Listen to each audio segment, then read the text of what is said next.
Omega Shenron, the harbinger of destruction and worldwide disorder.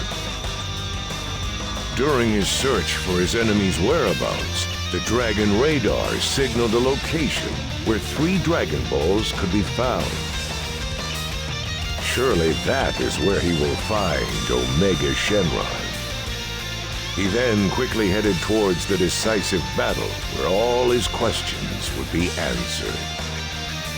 Omega Shenron, you the one who flushed the world down the toilet?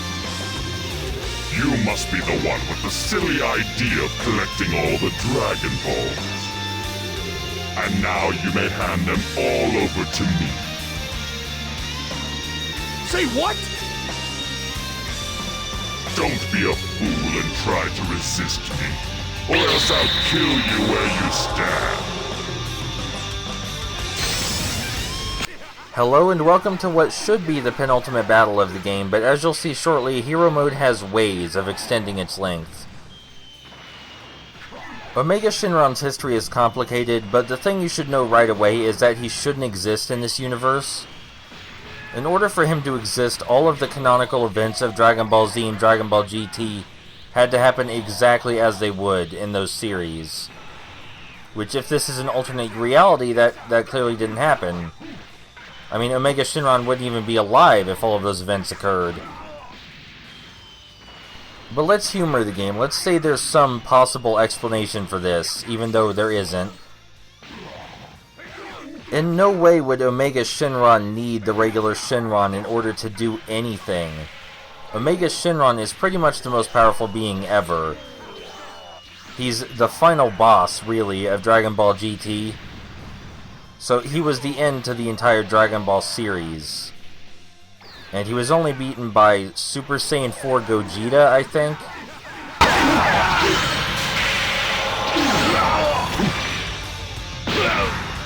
Cheese and crackers! What crazy power! But you know what? I'm not gonna lose!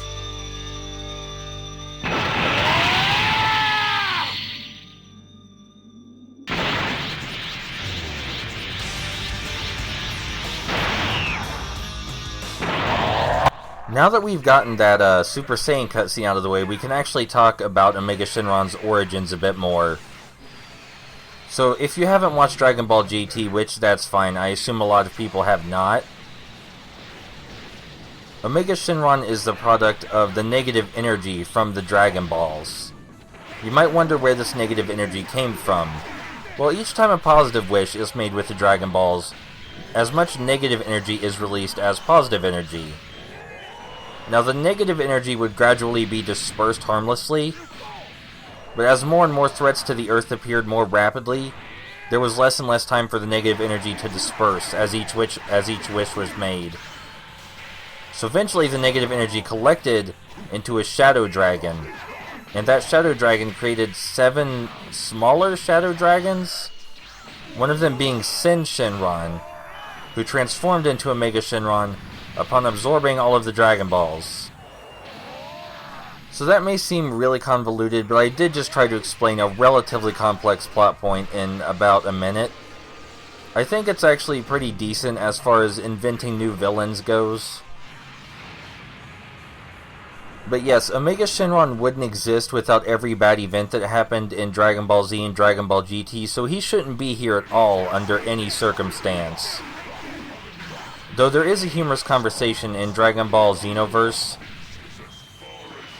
where Frieza suggests that he is Omega Shenron's daddy because the negative energy that came from the wish of bringing all of Frieza's victims back to life was so immense that it's probably what created Omega Shenron. You know, you don't realize how convoluted Dragon Ball GT's story is until you start talking about it in actual human sentences. Then it gets a little overwhelming. As much as I like Dragon Ball GT for its new ideas, it is very strange in context with the rest of the series. But then again, so is the original Dragon Ball in context with Z. I wish I could tell you something about this fight in particular, but really the only outstanding feature is that Omega Shenron has way too much goddamn health. He deals massive amounts of damage if he ever actually manages to hit us. So if that happened, we would be in trouble. But all of the AI is programmed to be kind of stupid. There's really no such thing as back and forth in the single player. Either you figure out the AI strategy early on in the fight, or the AI hits you like twice and you're dead already. I imagine this would be excessively frustrating for anyone who tried to play Ultimate Tenkaichi as a better game, and didn't understand that they were supposed to exploit the AI's rampant stupidity.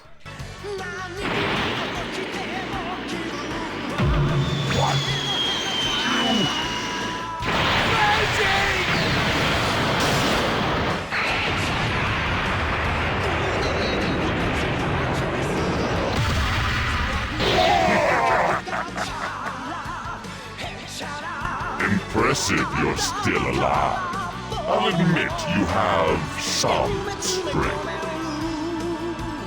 Now then, give me all of your Dragon Balls. Hey! Cool off, buddy! What are you doing?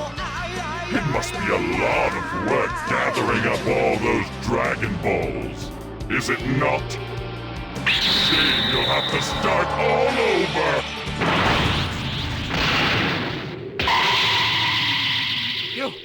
You little... Stop it! Stop! With only one more step left in his quest to collect all the Dragon Balls, they were scattered all over the world once again by Omega Shenron. The Earth's only chance of returning to peace seems lost. Can he collect the Dragon Balls once more and restore the Earth? And the ultimate evil, Omega Shenron, can he be defeated?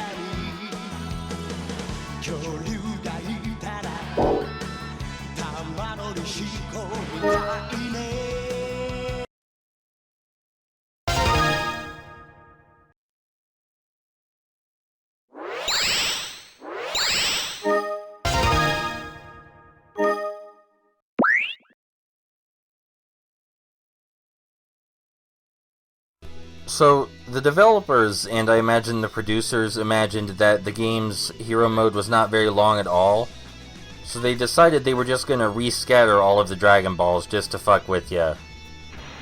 And each fight for the Dragon Balls has no cutscenes or dialogue or anything interesting. They're just completely throwaway fights, which I will demonstrate right here.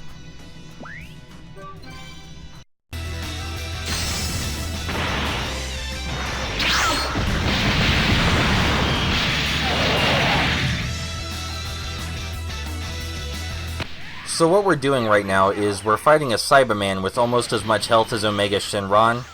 That's what we're doing right here. So, all of the fights are like this. They're just random characters from Dragon Ball Z. And they don't say anything important. And all of them have more health than the last. You have to fight 6 of these before you get back to fighting Omega Shenron a second time. And the second fight against Omega Shenron is exactly the same as the first.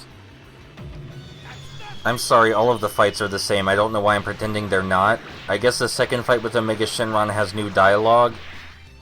But I don't think the first fight needed to happen, or that this immense distraction and waste of time needed to happen. I suppose if you were really young, you might not understand that this is filler and that the game is intentionally wasting your time. So yeah, it's kind of painfully obvious that this game was cobbled together because someone somewhere demanded that it would happen because it would sell a lot. Which is sad. I don't like being cynical like that, but I'm not sure how else you could possibly explain this. It's very unfortunate. We can talk about Cybermen a little bit, I guess, while we're here. The Cybermen are entirely, completely uninteresting. There you go. But in all seriousness, they are used as generic enemies in a lot of games, as are the Cell Juniors. The Cybermen I can understand, but I don't understand using the Cell Juniors as generic enemies. The game with the most Cybermen in it by far, I think, is Dragon Ball Z Sagas, where there are actually different genres of Cyberman, instead of just the green one.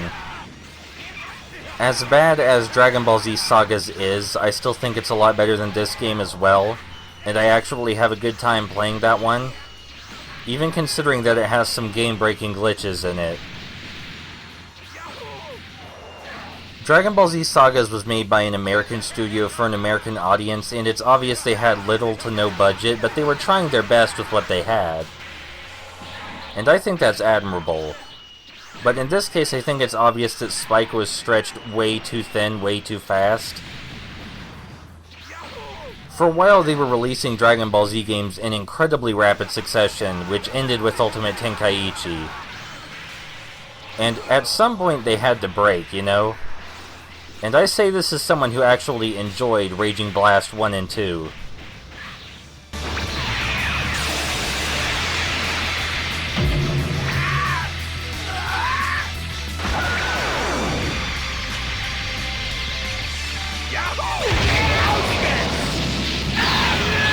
But Ultimate Tenkaichi was the last Dragon Ball Z game that Spike developed, which makes me wonder if Spike was blamed for Ultimate Tenkaichi's failure in a way.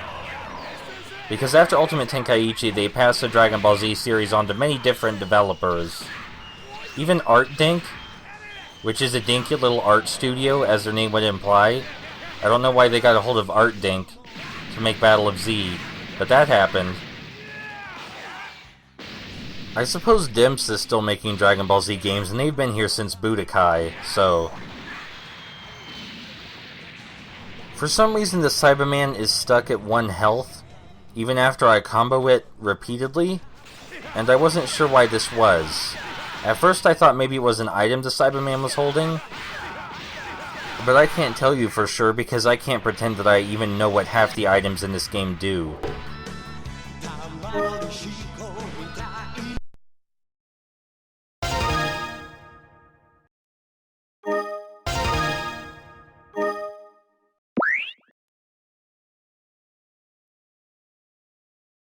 I'm obviously not going to make you watch the other 5 fights, so I'll see you back here for the final video. Thank goodness.